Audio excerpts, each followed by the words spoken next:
Wednesday. It's been a long week so far, but good week. Thank you again for coming out. My name is Brendan Kolding. I'm running for Seattle City Council to represent you on District 1. I live, as the crow flies, probably a quarter mile that way. I live right on Delridge. So it's good to be here at the Delridge neighborhood group. If you live in this community, I am one of your neighbors. I live here. I bought my house in 2009. My kids go to school in West Seattle. I coach basketball at the YMCA. You've probably seen my wife and kids in the van all over the place. We are your neighbors. We're very much invested in this community. I want to start off by speaking very briefly about a couple of Delridge-specific issues that may interest you. First one is we don't have a grocery store on Delridge. We don't have the basic necessities in our own neighborhood that we really need. And this is important to people of Delridge, and when I've been doorbelling in South Park, I know it's important to them. There are two food deserts in District 1, and we need to solve that somehow. I know that the Delridge Co-op has been trying to get off the ground for at least 5 years. I'm not sure what the impediment is, but that's something that, as a leader on City Council representing you in District 1, that I intend to work on. We feel very fortunate in my family. We have a van. We can drive to the grocery store, but really, in Delridge, if you're taking public transportation or you're walking, your closest option, if you need to run out and get something, is a gas station. And that's really not the best option for health or for kids. So that's a problem we need to solve in West Seattle. It's a local problem we want to work on. Also, that bus stop at Genesee and Delridge. You know what I'm talking about? I don't know how that's even legal. It's a tragedy waiting to happen. I'm very afraid about that. For those of you who aren't familiar, you basically have a bus stop in the road at an intersection with right-hand turns, left-hand turns, pedestrians, people getting on the bus, off the bus, bikes getting around, motorcycles, people doing all sorts of weird things. It scares me. And I don't know why we can't vacate about 10 feet of that sidewalk, push the sidewalk closer into the park, get people to walk around, give this bus a place to go. I think it's possible. I know it's possible. And that's something I want to work for too. There are little things like that on Delridge in the neighborhood that impact us, and they really are big things. And as one of your neighbors here in the community, I'm aware of those. They impact me, they impact my family, and I want to work on those. But I'm going to be perfectly honest with you. My motivation for running for City Council has very little to do with the bus stop or potholes or things like that. It has to do with the fact that we as a city are in a state of crisis right now. Public safety, homelessness, general civility. We're in crisis, and I'm motivated to change that. I worked for the SPD for about 10 years. I was hired in 2008. I was a patrol officer in the North Precinct. Had a great career up there. Then in 2012, when the DOJ came into town, I accepted a position at the headquarters building. I was working on policy. I had my undergrad and graduate degrees in political science. I got to work on developing policy related to our federal consent decree. I ended up promoting in place in 2015. I supervised the unit right until we got into initial compliance. So I have direct experience with policy development, with policy writing, and with some of the main issues that we're working on here in the city of Seattle. Not just related to SPD, but in general with the community. I've worked on issues regarding the myriad stakeholders we have. I've worked with the Gender Justice League on policy. I've worked on with the Community Police Commission. Just various entities that come together to create policy. So I have experience with that, and I really feel like that's something that qualifies me to serve on City Council for a number of reasons. Also, I have boots on the ground experience in law enforcement. A year ago at this time, I was working nights downtown. I was a patrol sergeant in the West Precinct. It was David's sector, if you're familiar with that. That's basically South Lake Union area, kind of the Amazon area. So I had firsthand experience with the issues with homelessness and with public safety. I've been to these tent encampments. If you're familiar with the systems failure report by Scott Lindsay, I met with him a few months ago. I told him that I recognized some of the language he used in his reports when he was citing police reports, and he told me that he saw that my name was the approving sergeant for some of those reports. And I bring that up to let you know how intimately I'm involved with this issue, and that's a large part of what motivates me to run in this race, is we are truly in crisis. The question I think we should all be asking ourselves this year, really more than any year since I've been in Seattle, is, do you feel like Seattle's on the right track? No. Okay, that's my answer. No. If you do, then please continue to think about that, because this is not the way cities should be going. We shouldn't have people living in tents downtown. We shouldn't have issues with an HIV epidemic, with rats, with all these myriad things that are happening out there. These are solvable problems. How did we get to this? How did we get into this situation? My theory is poor leadership. These things start with leadership. And that's why I'm motivated to run, is to change that. Because we're not on the right track. This afternoon I was preparing for this event. I was looking at various different ways to approach what I was going to say before I open it up to questions, because that's, I think, really what this is about. And so my wife recognized we probably needed to get our 3 kids. My oldest is going to be 8 this weekend, and then I have a 6-year-old and a 4-year-old. Probably get them out of the house would be a good way for me to concentrate. Within half an hour, she texted me a picture of a hypodermic needle, and she said that our 6-year-old found this at Alki Beach. She took him to Alki Beach, and he didn't get hurt or anything, but that bothers me so much. Alki is where Seattle really started. The Denny Party landed there in the 1800s, and nowadays my own children can't go there without finding drug paraphernalia. Pardon my language, but that pisses me off to no end. That's the sort of thing that really motivates me to run and change leadership. We got this way because of poor leadership. There's a gentleman named Chris Rufo. He lives up in Ballard. He has coined a term called the policy of false compassion. And I checked with him first because I like that term. He gives me permission to use it as I want. That's how we got into this case. We felt that not treating people, not holding people accountable is the way to somehow achieve justice, and it's not. That's how we get to the point where we have needles in our parks. We have needles on Alki Beach. We have a police department that's shrinking because officers don't want to work here anymore. They don't feel supported. And I'm motivated to change that. So what I'd like to do is give you a brief overview of my key policy positions, and then open it up to any and all questions you have. My strategy for tackling homelessness is to get all the necessary housing and services online. I like the FEMA-style tent model. I traveled down to San Diego about a month ago. I reviewed what they do, and I like it. For $800,000, you can erect a tent, and for about $36 a day, you can feed, house, provide shelter, provide laundry, provide everything, provide the services that people need. That's a lot more efficient than what we're currently doing. I like that model. And I also like partnering with the service providers that we have that are working. There are various matrices to review what people are doing. Some of them are working a lot more efficiently and achieving results better than others. But what we need to do is get enough services online to where we can approach people who are experiencing homelessness, who are living in squalor conditions, and offer them services. And then if they don't accept them, and in situations where we can't make them accept them, which are jealously guarded within the Constitution, then we can insist they either move along or we enforce the law. That's what it's going to take. We need to have both carrot and stick to remedy this epidemic. To get people into a truly just situation, we need to be able to enforce the law. And that's going to involve having enough services and shelter online, because there's a, not Supreme Court, 9th Circuit case, Martin versus City of Boise, that basically says unless you can offer a bed to everybody, you can't really enforce your own laws. I see that as a challenge. I see that as we need to get enough support online and then install that accountability piece. Relatedly, our public safety crisis is really getting out of control. I live, like I said, on Delridge. I'm half a mile up from the Southwest Precinct. In my mind, more and more of what I hear are sirens going up and down. And what I hear from people when I doorbell is they see less and less of the patrol car doing a slow roll down the street, just checking on the neighborhood, just making sure everything's okay. And the reason is our staffing levels on the department are so low that officers don't have time to do proactive, community-oriented policing. They're just going call to call to call. And so emergencies happen, they have to respond. In my mind, it seems like it's more frequently than it used to be, because I hear a lot of sirens.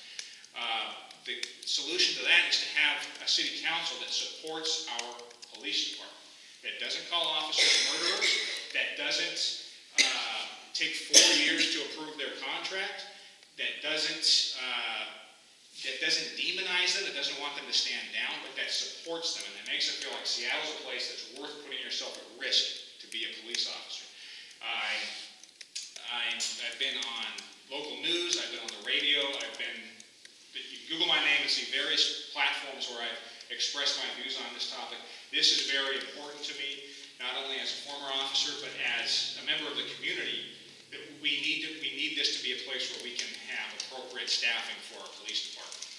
Councilmember Herbal's not here right now. What she'll tell you is that she supports law enforcement. And what she'll say is that she's given the department an extra $100 million, and that she introduced the Community Services Officer program. Great, but let me tell you, that's not what the officers care about. The officers don't care what the budget is, and the reason is, the budget is largely based on the cost of compliance, general costs of business, and the fact that there was a huge retro pay necessary when they finally approved the contract 4 years late. So it's not really supportive of the police to give them the money you need to give them anyway. And the Community Service Officer program is great, but that doesn't impact the experience of being an officer in Seattle. And I know this because I was one, I led them. Like I said, I was a patrol supervisor a year ago. I know what these people are talking about in roll call. I know why they're leaving, and I know why they're not telling their friends to come in. And there's also just the fact that we did have a different Councilmember Sawant, called officers murderers because of an incident that she chose to portray that way. Councilmember Herbold and other council members will say, oh, that wasn't me. I didn't say that. I'm not responsible for that. But not a single council member has presented the opposite opinion or has chastised Councilmember Sawant for making that remark about city employees, basically calling them felons because of an incident that happened on duty. Silence is complicity, in my opinion. And it's time to actually have leadership on the city council that will offer support to our own employees and value the work that they do. So those are two of my top 3 issues. My other top issue is fiscal responsibility. I don't want to burn too much of my time. I see that I want to allow plenty of time for questions, and I've spoken quite a bit already. Fiscal responsibility is important to me. We have plenty of money in the city. We don't need to tax more. The head tax was disastrous, even though it got repealed right away. Amazon is taking off as we speak. When they said they were going to move however many jobs to Bellevue by 2023, I saw that as them giving us one more council term to get our act together. Something that I've learned that I find very heartening is that Amazon is building they're building a facility called Popsicle Place in one of their buildings, and it's 200 beds for families whose children are in local hospitals, and they're experiencing situations where they probably be having to live in their cars while their children get health care. And Amazon's taking care of that, giving them a place to live. If we don't partner with business, if we don't value the work that they do, if we fly off to New York to criticize Amazon instead of valuing them as partners, we lose their philanthropy, we lose their tax base, we lose the jobs, and we just lose a lot of our city. We need to turn everything right on its head and be a more business-friendly community. Just high points for other policy things I like. I want intentional development. I want our infrastructure to grow in accordance with development. I don't think we should be upzoning. We have the ability to have the necessary public transportation, public schools, parks, open space. Open space has become a big thing. It didn't used to be as prevalent, but now that they're talking about removing golf courses, we're finally talking about, wait a minute, we do need open space. And West Seattle was deemed underserved in terms of open space even before they started talking about developing our golf courses. I also think very common sense things like going back to installing parking in new developments. That's been huge in West Seattle. When I talk to people, I talk about a lot of different things, and it's the desire to actually have a place to park a car that I get a lot of positive feedback from. So before I open this up to questions, I want to touch on something else. Civility. We've lost civility in our political discourse these days. Last week, there was the incident at 34th District Democrats meeting where a supporter of one candidate was assaulted by a supporter of another candidate. Last night, I was at an event at Kane Hall at the University of Washington. We had a 9-person panel, and we were introducing the candidates. And excuse me, I'm going to bring my own water. Talking is is hard work. We had a 9-person panel about homelessness. And they were introducing the panelists, and then we had a 15-minute interruption because we had hecklers in the audience, heckling a guy who actually happens to be a District 1 constituent because of his Facebook page. Okay? We need to get back to civility. We need to have conversations. We need to talk to people who have different points of view and really get back to what the basics are. It's very concerning to me that I've been at 2 events over the course of the last 2 weeks that had some sort of an incident based on people who just couldn't get along with somebody. So I've come here tonight. I was thinking the council member was going to be here too. Maybe she'll come later, but at this point I want to open up to any and all questions you have. And if there's one thing I can do, it's talk. So if we exhaust all the questions and there's time available, I can keep talking. But I think we'll start with you, sir. Okay. So this is the Delridge Neighborhoods District Council. If you're elected, you're going to be representing West Seattle and, yes. and our Delridge and South Park. And South Park, yes. And our Delridge neighborhoods. So you did hit on transit and some problems along Delridge. So with the changeover from the 120 to the Rapid Right H, are you concerned at all about any of the changes that SDOT is proposing? For example, eliminating parking from Southwest Youth Family Services all the way north to the bridge, 24/7, and then also combining 2 stops. One of them will be, the stop will be combined in front of where the California Pizza and the pho place is, by the Super 24. They're going to build out curb bowls and have in-lane stops on Delridge, 1 lane in each direction. So what are your thoughts on what Metro and SDOT are proposing for a major thoroughfare through our community? Well, that's an excellent question. And so to address the parking, the general feedback I receive from the entire community is they don't want to lose any parking. And I don't see value in losing parking. Public transportation is important, but I think the elimination of parking is part of a long practiced war on cars that I've seen that I think we need to stop, and we need to understand that people do need a place to park their car. I also am concerned about eliminating bus stops. I see how maybe that's a little faster, but I think you lose the convenience factor. You make it less feasible for people to take public transportation if they have to walk further to and from it. That's another thing when I talk to people and I learn what the impediments are to public transportation. The biggest thing is I don't have a stop near me. I have to walk I have to walk too far. Or my kids have to walk too far. Or I've got to carry stuff too far.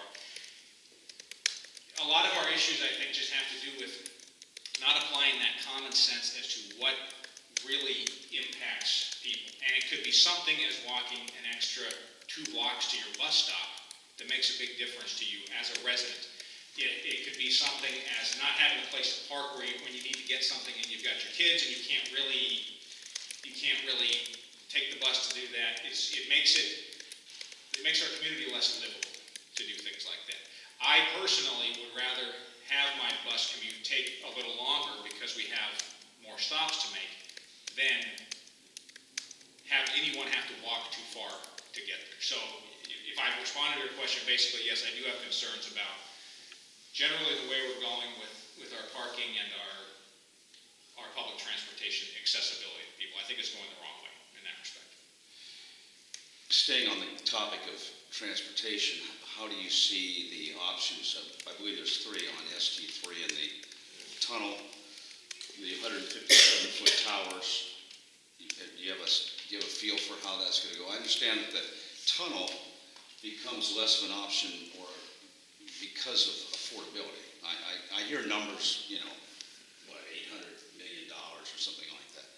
And if that tunnel is not done, then that affords the opportunity to possibly run rail into White Center. So how do you see this whole ST3 thing, which really, I think, will change the whole dynamics of West Seattle? Oh, it totally will. And I'm in favor of the tunnel. I'm in favor of the tunnel. I've come around to that position after talking to a lot of people over the last few months. Yes, it will be more expensive, but it also threatens fewer people's homes. The eminent domain issue is very frightening to a lot of people. Also, there are people who are concerned about scarring the land and the, kind of the visual impact of the tunnel. which is less important than people's homes, of course. But there are also some other issues that I've learned. It does threaten our green space to do that. It does create less opportunities for transit-oriented development to have an elevated track. So to me, I've come to the conclusion that the tunnel is the way to go.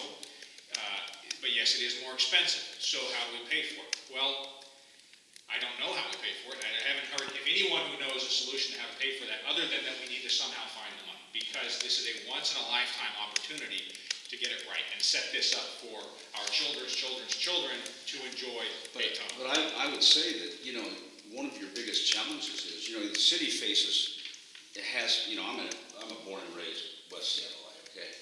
So I've seen what's happened to our city, and unfortunately I've seen a lot of things I'm not too happy about. But staying on a less passionate subject, the transportation issue, we're going to fight for a $125 million allotment from the Magnolia Bridge. So it's going to take a strong council person to which we haven't had, to lobby for West Seattle in order to get, you talk about $800 million. If you walk into that and try and tackle Swanton on that deal, we'll be lucky to even get a bridge or whatever we get. So I guess what I'm saying is that it's going to take I'm probably stating more than I'm asking. It's going to take a real powerful position for you on this council that is in the condition it is to measure, weigh, and succeed on the issues of West Seattleites. Because right now, I don't see we're so tied up in ideology. Memorializing the Black Panther Party is more important than taking care of the crime in West Seattle. So I just, maybe I'm getting off on it. Well, but you make a good point. And so this is the second election that we've had for districts. Obviously, the district system is about 4 years old now. I see a benefit to having someone who directly represents you, who represents me, who represents a district, who can go to the table and actually fight as their job for a district. And it will take strength, it will take resolve, but if you come with a mandate from the community, I was elected by these people, this is what they want, I think that's good ground to fight from. And I think you talk about Ballard, you talk about various issues, we'll all have issues with this ST3 project. I think we can work together, it's going to take hard work, but that's the job. And I think you... Thank you. Well, you did touch on it in response to this gentleman's question, but the platforms that you stated, the primary focus of your campaign seems to be citywide issues. And so I'm curious how you would balance the citywide issues versus the district-specific issues. And if I might, as a former police officer, do you support body cameras on police officers? That's an excellent question. So there are two questions there. So the first question is how to balance citywide issues versus district issues, and that's an excellent question. I see our citywide issues as impacting the district as well. We do have issues with crime and homelessness and fiscal irresponsibility here in West Seattle.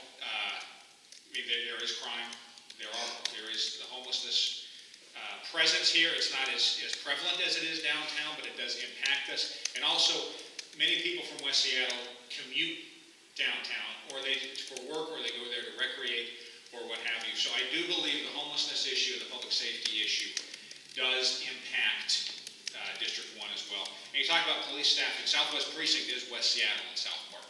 We're just as impacted by the staffing crisis as anywhere else in the city.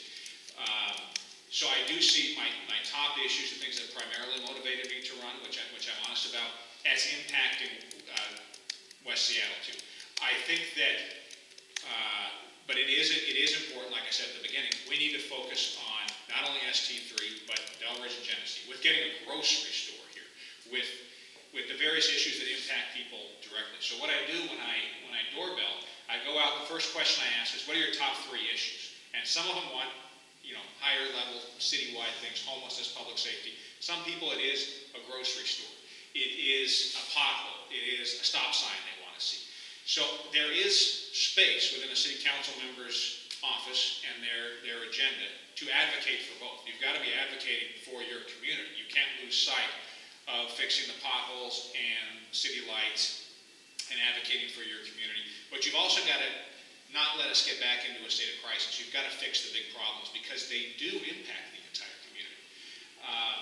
And you asked about body-worn cameras. Do I support them? Having worn them, having supervised officers who've worn them, having been involved in the development of the policy around them, yes. I think they're a great tool. They're limited in scope, obviously.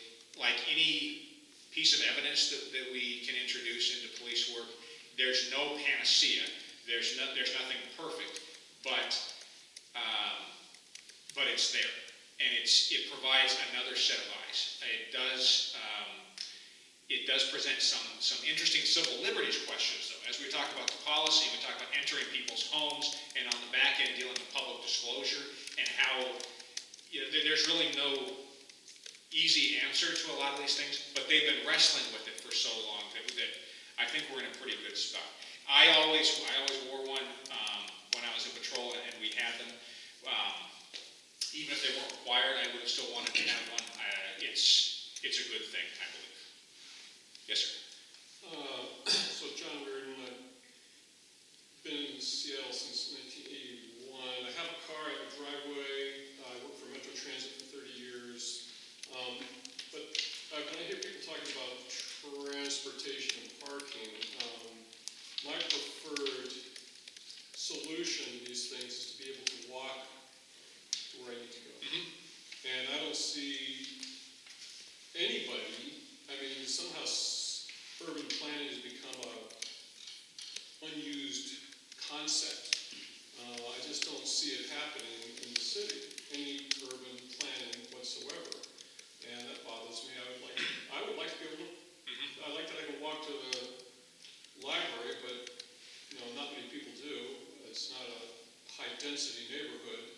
But grocery store, school, work, there's no reason why we can't walk to these places if the city did not allow things like South Center Mall, which is sort of like I see it as sort of like a cancer that starts sucking nutrients from the rest of the body.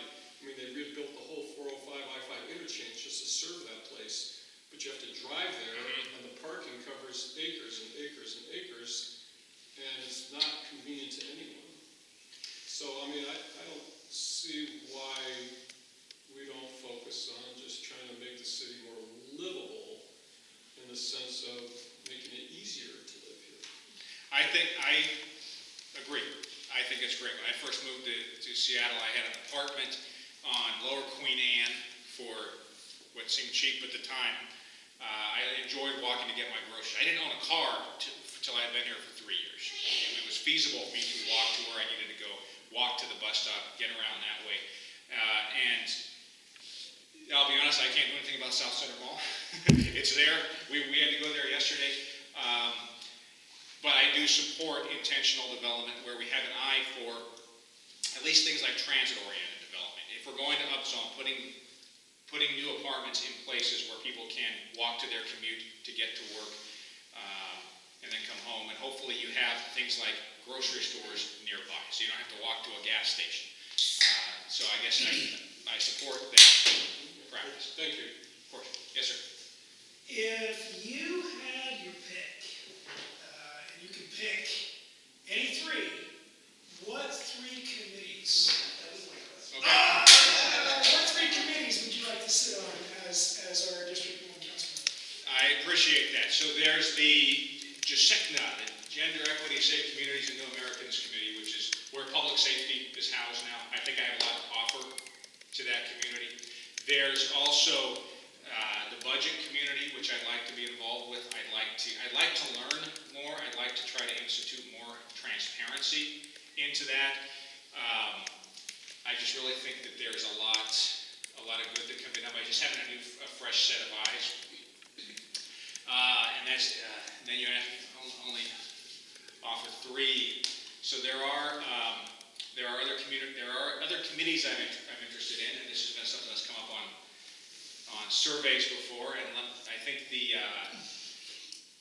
development one would be good too, because I'm concerned about things related to that. I believe that the MHA needs to be revisited, to be honest. I don't like the idea of having upzoned areas in the interest of creating affordable housing, but then having an exception that swallows the rule, letting people pay fees to get out of that. I think we need to totally just revisit that, and I don't like the way that's going. So I think that's a great question. Thank you. Yes? I have a comment Sure. and a question. Okay. My comment is regarding ST3, and I'm not certain why we have, as a city and a commission, have chosen to completely ignore all of the money that was spent on the monorail project that was going to run from Seattle into West Seattle. So that's not been considered at all in the planning process of coming to West Seattle. So that's my comment. My question is about T5. Because the commission is autonomous, the governor's office and the city council's office has essentially no say in the restructuring of T5. And the impact to the hillside and the Admiral District is going to be significant because the commission is operating in their own sphere. I asked several questions over the past 90, 120 days about rat abatement. Commission says not necessary. I asked about the fact that we're spending $500 million to electrify T5, but there's no requirement for container ships to plug in. I asked about the noise that will occur from rail cars, and I asked if there's going to be a quiet time for the rail cars, like will they stop operation at 10 or 11 o'clock at night and then begin operation at 5 or 6 in the morning? No plan. I asked about the intersection of Marginal Way and Spokane Street, because right now, the only ship that's coming in there is the Matson ship, once a week. When super cargo ships come in, that's 22,000 containers going onto rail cars and chassis with tractors pulling the tractors pulling the chassis, all at this point scheduled to come through Spokane Street, Marginal Way intersection and onto the overpass. If only 1/4 of the containers went on to trucks with chassis, that's 5,000 tractor trailers. How are they going to get in and out of the port? I asked about Harbor Avenue. Are they going to funnel them through Harbor Avenue? No response. And they've said that they don't have to respond until 2021. That's 18 months from now. And by then, whatever happens will be too late. I also asked about light shielding and the cranes. Are the cranes going to be operational? No comment. They're going to shield the lights from polluting the upper skies, so going up, but there's no shield for the downlighting that may migrate into houses that are along the hillside. Why is this happening? Can I make 2 comments? Sure. Because last month, the board was here at our meeting and answered a lot of those questions. And let me finish. And this coming Saturday, they're doing an open house at Jack Block Park that will have answers to all those questions. Yes. In writing. Yes. They did handouts and they answered all those. Yes. And then they were also at the Pitcher Point Neighborhood Council Because meeting. I have the answers in an email. Okay. And I'm what just I saying. repeated is exactly the way they answered to me. Lindsay Bolda, that is her response in emails, 3 emails. But I'm just saying that they were here, they answered a lot of those questions, and there's an open house Right. I'd this like to see them Saturday. in writing. So, I didn't mean to. Oh, not a problem. I I appreciate it. I didn't know they were here, but what I do know is they hosted 2 meetings at the beginning of the month for candidates. I went to one of them at the airport. They explained a lot of their structure. And they talked about T5. They talked about, so they have a robust structure. They have It's every all kind. verbal. When you're talking about a meeting, they're having verbal conversations Sure. and expressing their plan in language. I want to see it in writing, and what I'm trying to say is, PowerPoint presentation. I can do you share have it a with copy? you. I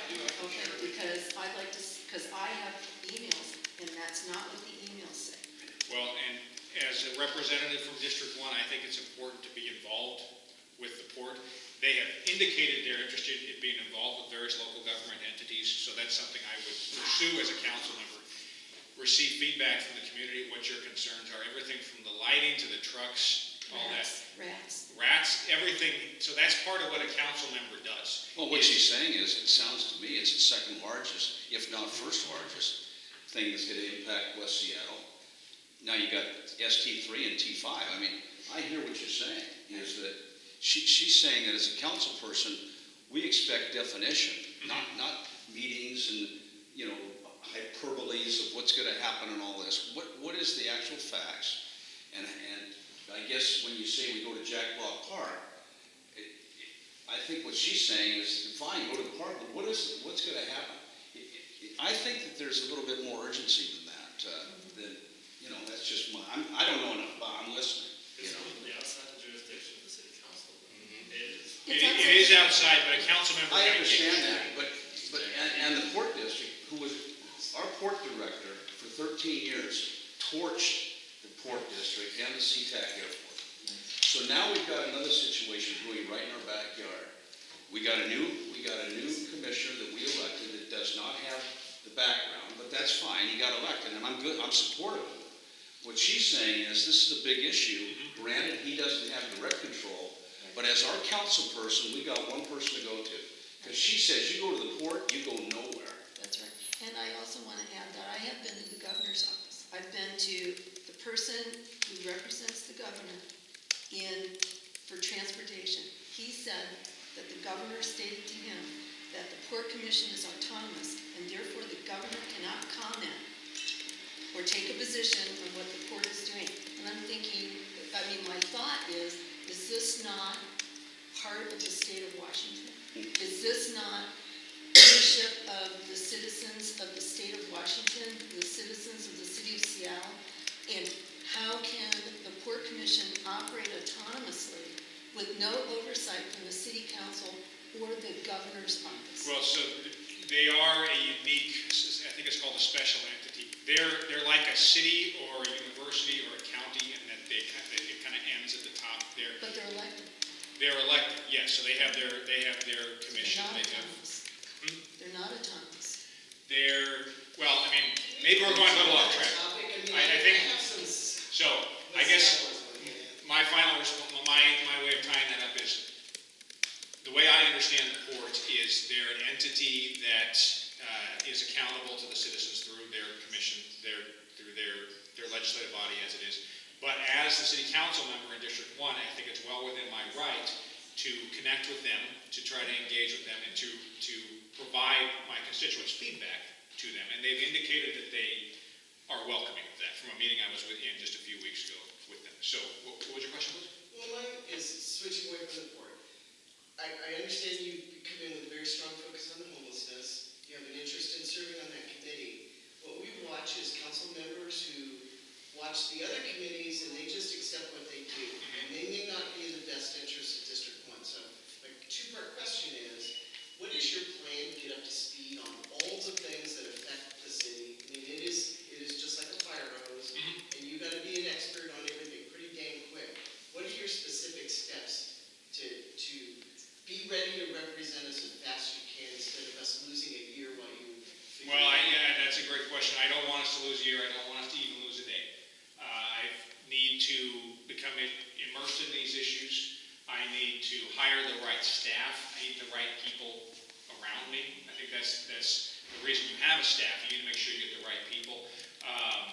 And I need to focus on this, give it 100% of my energy. That's the way to do this job, is to dive into it and be committed to it. I'm already learning a lot as we go on the campaign. I'm learning a lot about these issues. I've learned things I didn't know at the beginning of the campaign. That's been a benefit to going at this full time for me, is I've learned a lot.